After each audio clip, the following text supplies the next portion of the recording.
here in terms of people getting their question asked, other than just who shouts loudest. So there's some good questions here. Let me go through them all in the time that we have. There's a few on bedroom tax, and I like they'll probably start with the ones which were around engaging with stakeholders. I think is an interesting one. So there's kind of three questions that are kind of linked here. One is, how do you work with residents to gain their buy-in? Mm-hmm. And how do you manage stakeholders? Are probably two that are very, very closely linked. Yep. Then if everyone sells the city, has there been a strategy behind this? How do you ensure it happens? Mm-hmm. So it's this idea of engaging with both your wider stakeholders, but particularly with the community, and you talked about happy citizens and a sort of strong sense of community and sense of place help sell the city. So I wonder if you've got any particular feedback on managing stakeholders and how you got the residents to gain buy-in. For stakeholders, we just to give you an idea of what we have on the institutional side, we have a board which consists of 17 people. So it's not really a board, it's a sort of honorary system, yes, which helps, which is sometimes complicated because you don't really get an impact from this group, but they don't cause too much troubles as well.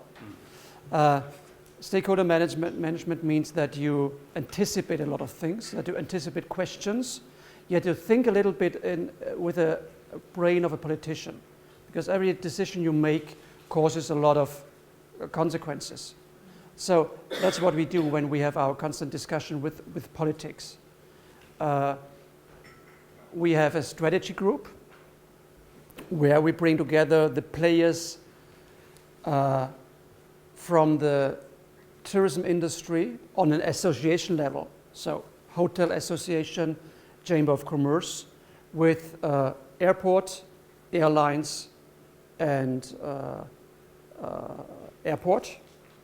So there's very much, it's about sitting together and exchanging yourself.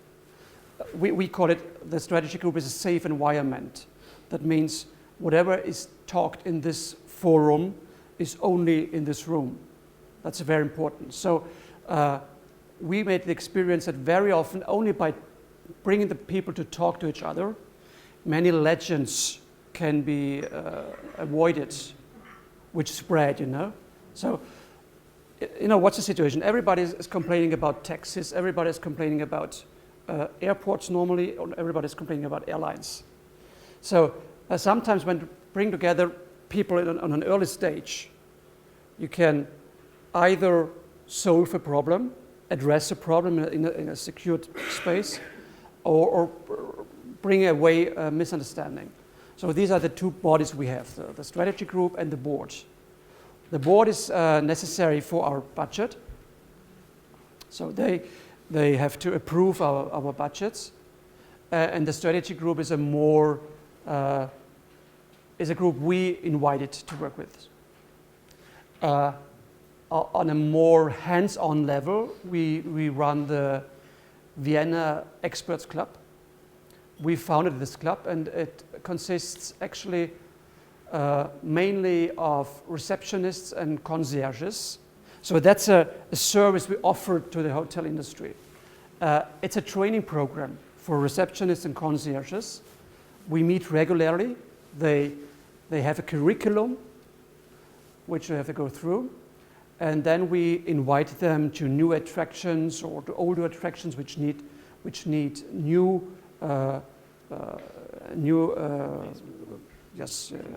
emotion, everything, because this is a group where we're very close to clients. We have the problem that we are normally not very close to clients, because I think 0.06% of all bookings in Vienna are made on our homepage, or nothing is made on our homepage, because you have booking.com, you have HRS, you name it. So the business, the real booking business, really shifted to the private, to the booking platforms. It's stakeholder management also means to deal with the media. We have a strong media department, And that brings us to the residents. We have some issues right now with hop-on, hop-off buses because they're spreading into the suburbs now. So in the old days, they were only in the city center. Now they're suddenly in the suburbs. And this causes discussions, of course. It's not to a level like in Berlin or in Barcelona where you have a real opposition from the people living there. But we have to take care of this as well. So we talk to them, which is not easy very often. But a lot is done. We are working with the media. Still, tourism is seen as a success story, but this can change quickly. So you have to keep an eye on this as well. Any follow-ups that people want to drill down a wee bit further on something particular they felt in terms of their questions linked to that? Yep, Stephen? The board and the strategy group, they have a commercial stake almost in what you do. Yes. How do you engage with the politicians who have that political strand, the elected members, and they have somebody? There are no politicians in the strategy group. Yeah. The politicians are on the board.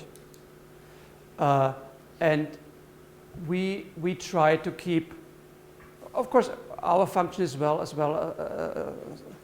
not a barrier to the politics, but a little bit a safe environment for the politics as well. So we are dealing with complaints, we are dealing with pressure from the industry, and we're filtering it and say, okay, there's a real point we should have a closer look at, or this is a thing you cannot change. There's things we cannot change. But it's always about balancing it out. We have one issue right now that sounds probably funny for people here. We have a big issue about open shops on Sundays. We as a tourism organization, we would say, I'd love to have open shops, at least in the city center. The mindset is a completely no-go in Austria for this, or in Vienna for this. So the politics says, okay, I understand. The tourism board has an opinion on this issue, on this theme. We as politicians, we say we have to consider the interests of women working in the shops. What are they doing with the kids? Are there kindergartens on Sunday? And so on and so on. So we have the privilege of bringing up arguments, very monothematic thing. It's a very monothematic thing. That's our right and our privilege. Politicians have also to consider more influences, of course. So this is a very prominent issue right now in Vienna. And this, probably there's no solution right now. Because when the company, when the Chamber of Commerce and the unions, if they have now, they don't come together, there will not be a solution to this. So we have to live with the situation. Okay, Cam, you quick follow-up? Another question. You mentioned your Vienna Experts Club. Yes. And the work you do with the receptionists and the concierges. But they're one part of the team, but your chart that describes everybody selling Vienna also had students, taxi drivers, garage owners. So what about them? How do you engage with all those people that are on your chart? We don't engage with all the people, actually. We have issues with the taxi drivers, so you're familiar with that, obviously. I'm a heavy user, so sometimes I suffer with it as well. So then we try to talk to the Chamber of Commerce. But what we learned actually, and this is volatility and ambiguity, sometimes you come to a point where you say, okay, don't put any energy in it anymore. So if the Association of Taxi Drivers tells you we are not thinking of changing anything, then we can say, okay, in guest relations, we will deal with any complaint. You will be overwhelmed with our complaints. But at a certain point you say, okay, it makes no sense to put any energy in it. Because at a certain point you need the politics. And if the politics signalizes that's not an issue for us, then okay, then you have to deal with it. So balancing it out in a way. Institutions like universities or the scientific communities, they are very much involved in our convention bureau and in all our strategies. So we have a lot of smaller strategy group as well, depends on the topic. So we talk, of course, with the universities as well. The other issue is you're talking from the point of view of being quite a mature organisation in the sense that you're obviously established, you're respected, you're recognised. I don't think we're anywhere near that. How long does it take you to get to that point where you can have these kind of conversations where people actually are prepared to spend time and all the rest of it? You need to have credibility in the industry and in politics, of course. If you want to change anything in a destination, you need politicians as well. It's about credibility. It's about neutrality in a way. You have to be neutral as well. You have to be an advocate for the industry, but you have to keep a broader horizon. I think that's very important, because whenever your horizon goes together, it's a complicated thing. I think the city tax was introduced in 1991, so it's quite a long time. Of course, there were discussions then, but I think meanwhile, when I have 2 formats every year, we call it big tourism conferences, and my report is always like in a big company. I say exactly what we do with the money. So transparency is very important as well. Be transparent. Still, we know the visitors pay our budget, our funding. The hoteliers would say they pay, of course. But it's still in a way public money. So you have to be very transparent what you do with it. And that's get even stronger, this need to be transparent. I think that's a very important thing as well. Yes. And to be very clear also about not doing things. And explaining why you don't do this or that. So in terms of the tourism taxes and transient visitor levy, is that collected by the hoteliers? Yes. Pass it to the city? Yes. The city then passes that Yes. in its totality to you? 100%. 100%. Yes. So there's no there's total hypothecation. There's no siphoning off, which is always a challenge. So that then the governance of that then is completely passed over to the board. Yeah. Your board for the governance, which Yeah. is one of the questions about how it's governed. This is a historical thing as well, Yeah. because Vienna was always industry and culture, So tourism was never so seen as so important. So tourist board could, had a splendid isolation. It was not in the focus. Industry was in the focus. Service industry was in the focus. So the politics had the focus more on the other sectors. And so the tourist board was okay. That changed now. The importance of tourism changed now in the city.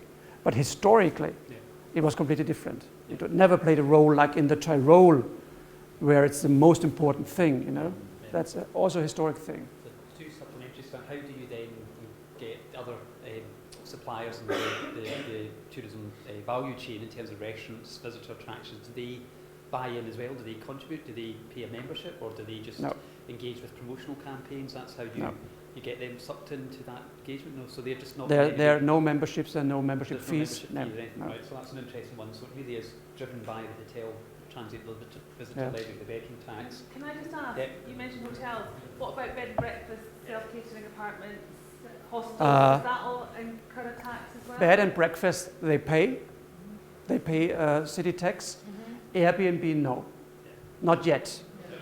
We have about 1,900 apartments on the market. Is that a risk to you? Sorry? Is that a risk to you and your funding? Airbnb? Yes. Would be extra money actually for us. But the thing is that normally when Airbnb is forbidden, like in New York, it's not a question of extra money for the tourism organization. It's more about real estate interests, of course. And also, like in Berlin, keeping apartments from the residential market. That's a problem. Yes, or in London. And that's a problem. If you rent 5 apartments, only to give it away to guests, that's a problem for the city as well. But I think this whole shared community, shared philosophy, it's unreversible. Do you think that restaurants who benefit from tourism should be paying? I think yes, but this cosmic window is closed. I don't think that we could introduce our city tax nowadays. Don't think so. But and that's a question of fairness, because they really profit most of the guests. And bars. Yes. Yeah. We have now a huge. We just had a conversation before, because you support also new investments in hotels. If we did it in Vienna, I would be killed, because we had an increase of rooms of 10% within 3 years. And that's going on and going on. It's not a touristic development, it's a real estate development, because Vienna is a safe haven for investments. So, and you build a hotel, and you run a hotel, or somebody else who runs a hotel for you. So the revenue is small, but it's safe. So, and that's why the prices are under pressure right now in Vienna. So if I came up and said, okay, we are fostering investments in the hotel industry, no chance right now. But that's really a question of fairness. Who pays? In rural areas in Austria, even supermarket pay city tax. What's your VAT level? Value added tax? Do you have a value added tax in Yes. And what level is that? It's 7% for. 20% here, so No, it's 10% for 10%. accommodation. Your accommodation, right? It's 20% for gastronomy and 10% for accommodation. So there's differentiated VAT levels depending on Yes. the sector, Yeah. which is interesting one to manage. Yeah. Final thing in terms of transient visitor levy or bedroom taxes, how is it determined, the rate, and who can vary that? How, if you wanted to increase, was it 1.8%? Is it 3.2%. 3.2%. So if you say somebody decided they wanted to up it to 5%, what process and mechanism would that be? That's the question in terms of how it's determined and how it's set at that level. Is that a political decision? Does it have to go to plebiscite? It's a massive political decision. Yeah. Yes. And actually, it would be a compromise afterwards. You start with, if we really wanted 5% now, we started with 7%, and then we would end up with 5%. And this was the same because we raised the tax 2 years ago from 2.8 to 3.2, and the compromise was you can deduct 11% of from the base as an internationalization thing. So you always have to find a compromise. Okay. But 5% is a very common rate in many European cities, meanwhile. And you're monitoring that all the time, I guess, just what your competitors are Yeah, setting it at, and of course. implications in Yeah. terms of competitive positioning. Yeah. Good, okay. I think that's quite a lot of transient visitor levy bedroom tax.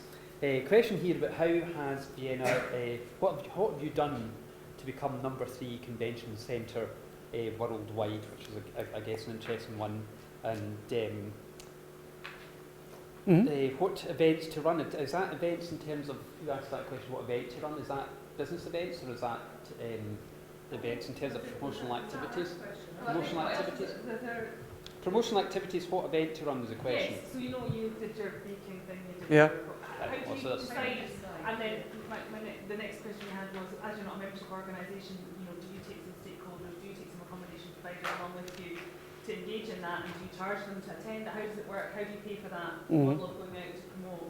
So there's two separate questions there. Yeah. One is the convention sector. The convention sector, and the other is the series of events that you took around in different cities, and how you choose those, and do you take partners with you, and what's the process of taking that forward?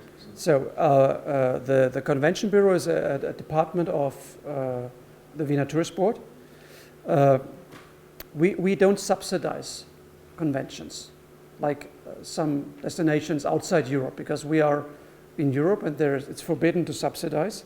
So what we offer, it's about accessibility again, it's about service industry, it's about venues. We have 3 big convention venues.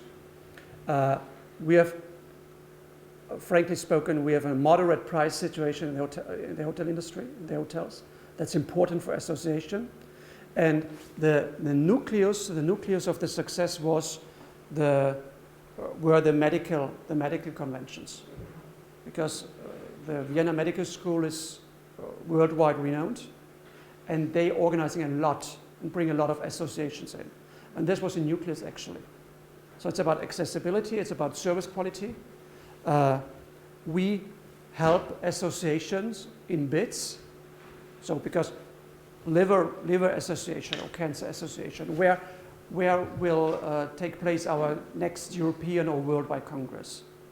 So we work together with a local association, so the Austrian Liver Association, and go into the bid with them, together with them, promoting Vienna as a destination.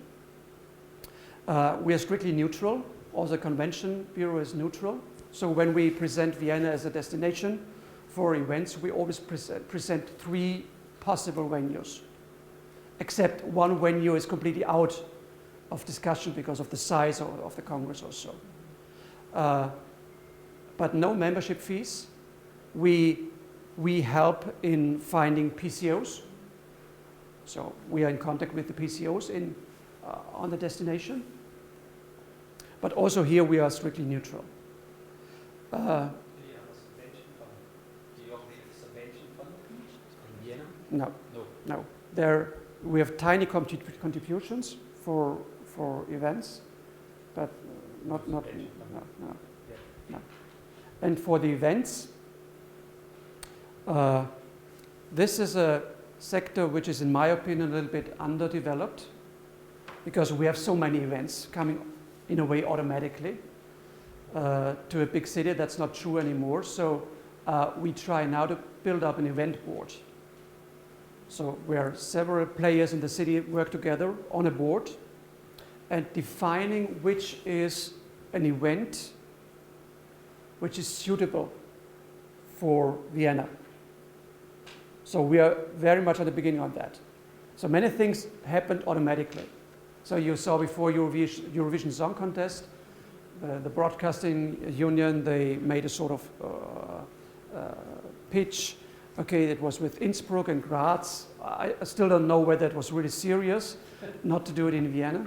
So, but this was a situation where we said, okay, this is an event which has to take place in the capital of music. But this, in my opinion, is still under development. There's there's room for improvement, actually. It has not been as concentrated as other cities do it, because we have been spoiled. So you're not working with the street sports in Vienna then? Sports is a weak point for us, actually. That's really a weak point, because we have no image at all for sports. That's very. So European Championship was a huge thing for us.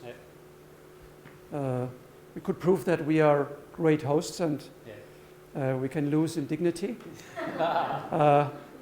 But we like to host sport events, but it's not in our DNA, actually. It's interesting. Yeah, it's good that you're still going.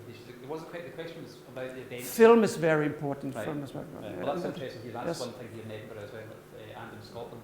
Yeah. Some really interesting. So did I omit one? The other question was about, you know, the little event sequence that you showed on the video, where you were taking the city out to different other cities and promoting to specific things. So the Russian presentation you did, and you took the cafe and the opera singers. I think that Yes. was Yes. these Yeah. trying to promote Promotional inbound roadshow, whatever, yeah. roadshows. That's what- How that's- do you choose which events to run? You know, what's the deciding factor? Is it key markets, Yes.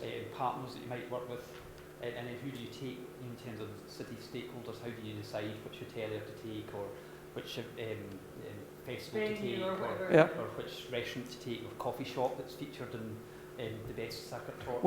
Yes, yeah, of course. It has to do with our how we consider the market. So it has to do with the dynamic development of a market. So how important is a market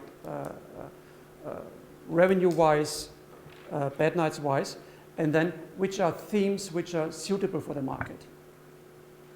So the theme like enjoying coffee, wine is suitable for most markets actually. When it comes to contemporary art, it's very specific. It would be complicated in China, for instance. But for Art Basel, it's perfect because the audience is more informed about our destination. So you can be more diverse with the topic. So within Europe, we can play every topic because people have false or wrong an image of Vienna. There's a principle that the more distance you work, the more you have to grab into the cliche box. Because the cliches are the strong things in the minds of the people. Question that's linked to that then is linked to your branding and promotion and positioning. Where does Vienna now or never come from? It was kind of, what was the thinking behind that slogan and what do you think it evokes in terms of that call to action to people? Okay. And you can't be attractive to everyone, so who are you targeting and why? So I guess it's a sort of slightly a follow-up question to that in terms of who you are. Yeah. So it's about the Vienna now or never. Yeah. If you don't come now, what happens to us? Good point, yes. Actually, to be honest, we wouldn't need any slogan. So a strong brand like Vienna, we don't need a slogan. What was the little bit academic thing behind it? So I mentioned before this worldwide brand study. And one result, beside the most important themes for the city, was that Vienna is seen as a once-in-a-lifetime destination, sometimes. That means, okay, I know Vienna, beautiful. One day I have to go there because I'm sure that next year Vienna will be beautiful as well.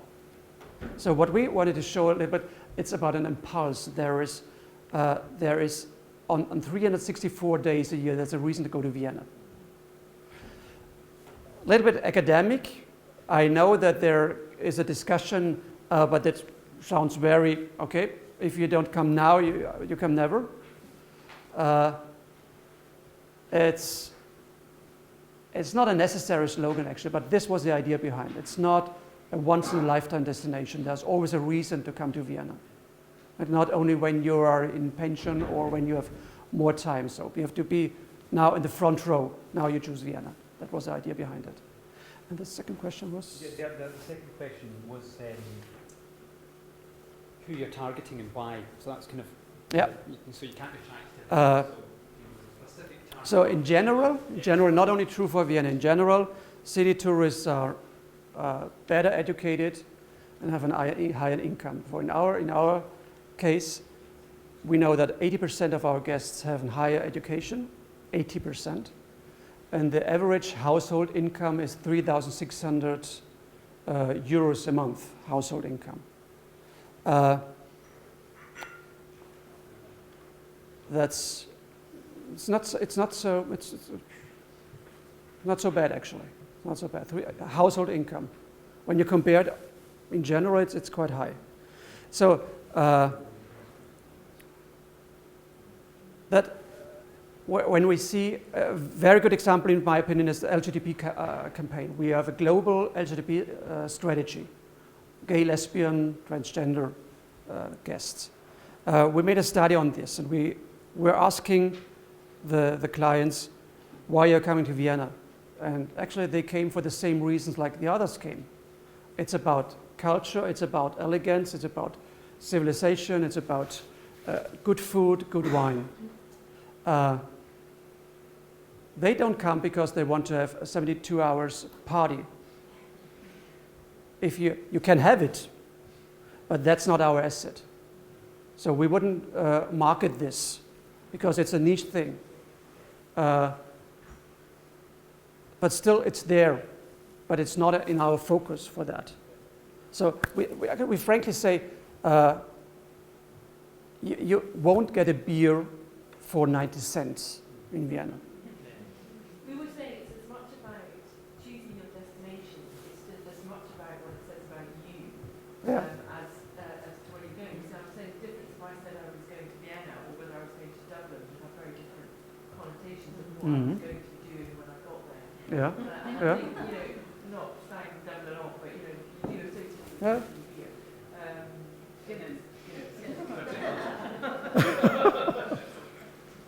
Yes.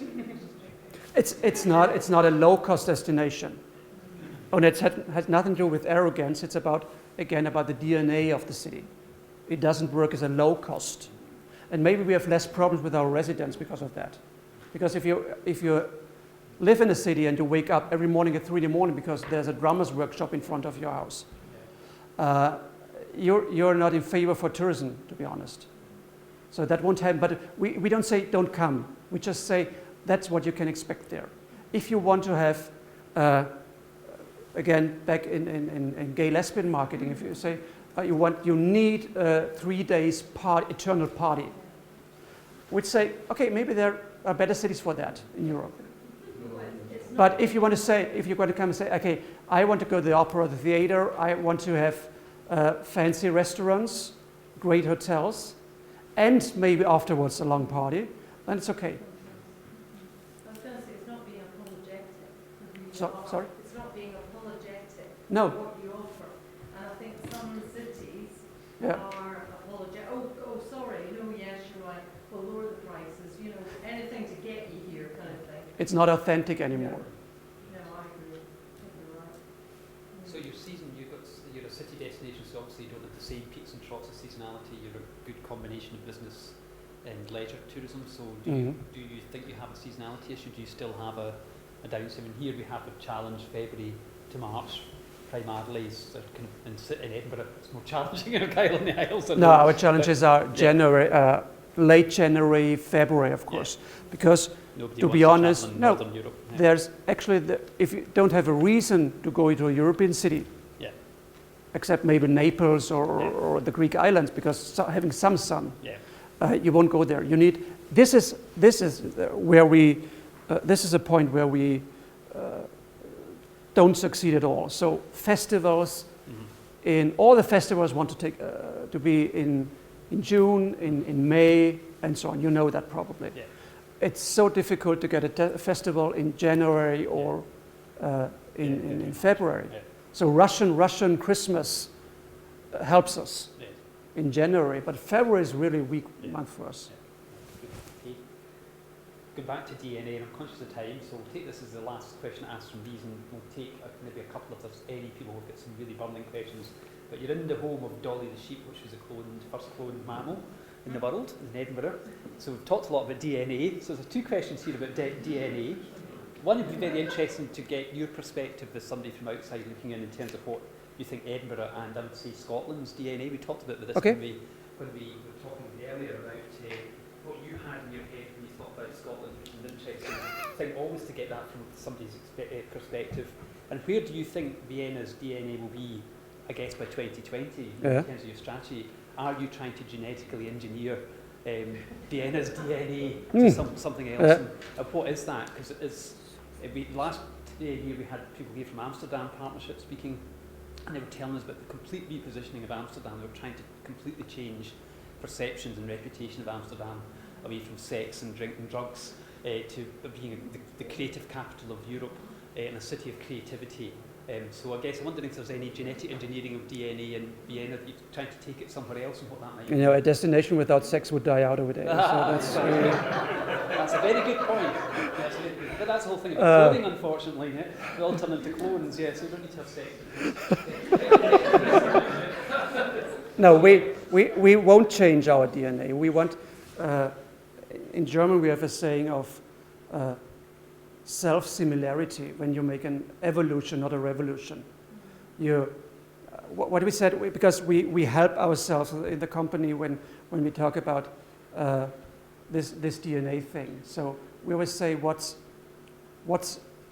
design à la Vienne, what's business à la Vienne, what is the Viennese way to do business, what gastronomy à la Vienne, what's culture à la Vienne. And by doing this, we try to define things. So just an example, when we talk about what is Viennese design. So Vienna was one of the birthplaces of modernism 100 years ago. And what we can see that it was always about materials, about craftsmanship. It's not cheap chic.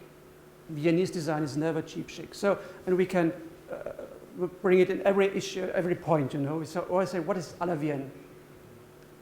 À la Vienne is also this ambiguity, you know. It's a city of psychoanalysis. Also, very often thinking of things without having a result.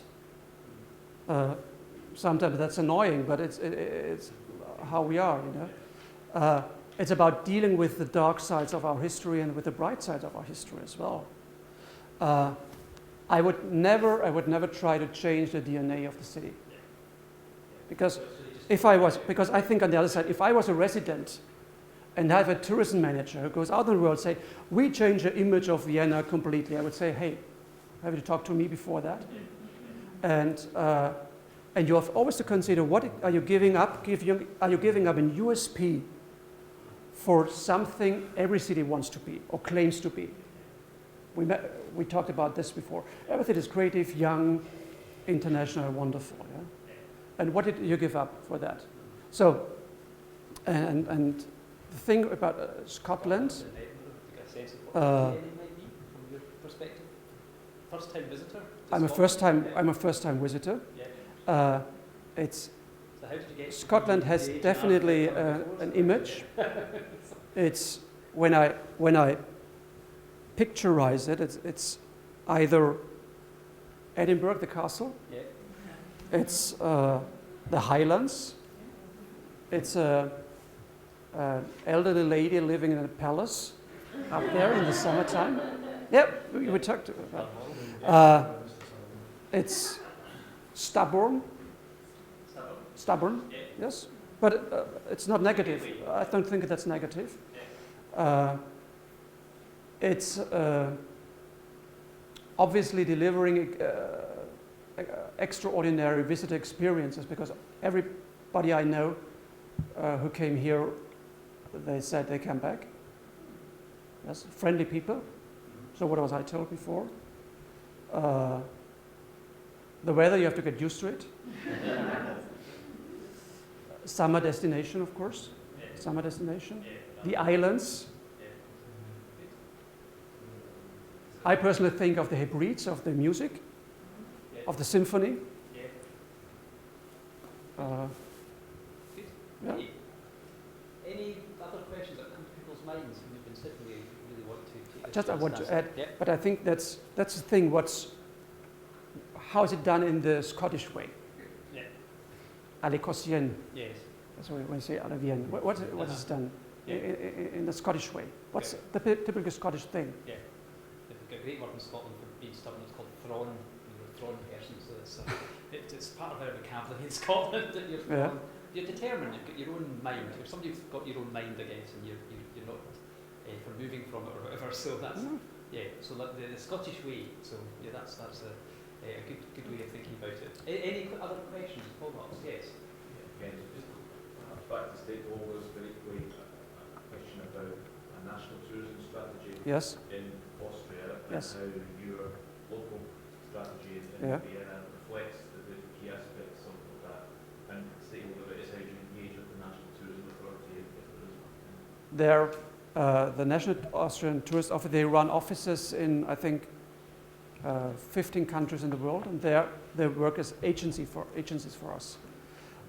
We have the big discussion between the winter tourism, skiing especially, which is facing some difficulties right now, because the only growing markets for skiing is in Eastern Europe right now, are in Eastern Europe right now, and you know about the Russian situation. So there's a strong difference between sometimes our interests when we talk about culture, we talk about city tourism, and the interests of Austria as well. So they do a lot of stakeholder management. I have to say, very often we just say, okay, do your thing, because we are confident because of our brand. So we lose more energy if we try to persuade people and they do a great job actually. But the stakeholder management there is really complicated, because there's one partner, city tourism, which is booming. We contribute a tiny part to this as an organization. And there's a very big sector which is in difficulties. And as soon as the sector is in difficulties, they get nervous. And they bring up this nervosity to all levels. It goes up onto politics, to politics as well. And this is, we have to average out a little bit. So are you saying that sectors, as in manufacturing, or are you saying other aspects of the tourism sector? Is it rural tourism? Is it rural tourism in Austria? Are you referring to? Yes. Rural tourism in Innsbruck or The winter skiing is in difficulties right now. The traditional skiing thing is in difficulties because the growth only came from Eastern Europe, and that's stopped right now. And that has a knock-on to the summer Yeah. tourism Yes. within rural areas as well. And hiking didn't yet make up the profits from the winter, so winter is still more important. But you know, winter tourism, skiing tourism means huge infrastructure which is not used during the summer. If you saw the slopes they have in the mountains, if you see the villages sometimes with this huge hotel construction, which maybe look nice when they're covered with snow. Have a look at them in summer. Meierhofen, I worked there. Meierhofen, yes, yeah, and so this is a sort of cycle going up. We need the business. We build up infrastructure. So also the question of sustainability. You know, we have 65,000 beds, hotel beds in Vienna. In a city of 1.8 million, infrastructure never feels the 65,000, even if we have 100% occupancy. If you have a village with 2,000 people living there and have 15,000 beds, which are occupied only 3 months, so you have to build up this infrastructure, and it's empty at a certain time. So that's a problem, of course. That's a vicious circle.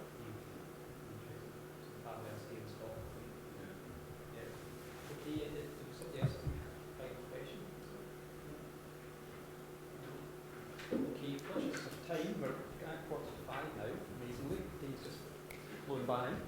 I'd very much like to thank Norbert for both his presentation and for answering questions so candidly and openly. And I have a small gift for you.